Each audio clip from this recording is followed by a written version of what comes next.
Hello students, following question is from part test 1, subject mathematics, chapter numerical methods, and the question is asked for 1 mark. The question states that find the value of integration 0 to 1 over cos square x dx by trapezoidal rule with intervals of 0.2 is dash. And the solution for this we will solve in 2 steps, wherein first step would be finding the values of function at various intervals. So let me define the function f of x as 1 over cos square x, and we are given interval, that is h is equal to 0.2 and the range is 0 to 1. So now what we will do is find the value of function at different intervals. So starting with f equal to f of 0, I would get f of 0 is equal to 1 over cos square 0, which would be 1.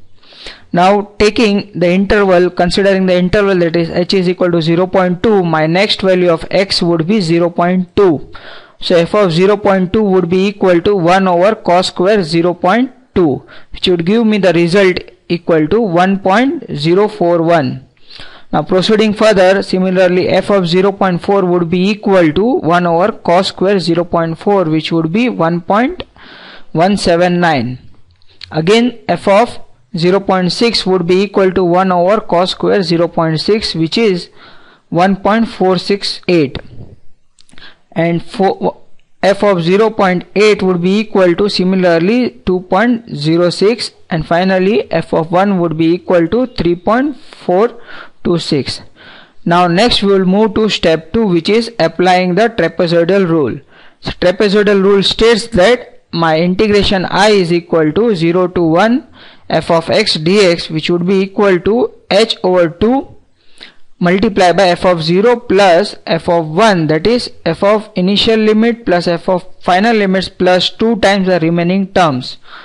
So if I put the terms over here, it would be equal to h by 2 f of 0 plus f of 1 plus 2 times f of 0.2 plus f of 0.4 plus f of 0.6 plus f of 0.8. Now substituting the value of all of this, we finally get our final answer as 1.5922. Hence our final answer would be 1.5922. See, whenever we are given such kind of question, we will first find the value. In step 1 we will find the value of function at various interval, and in step 2 we will apply the rule and get our final answer. In our case it is 1.5922. Thank you.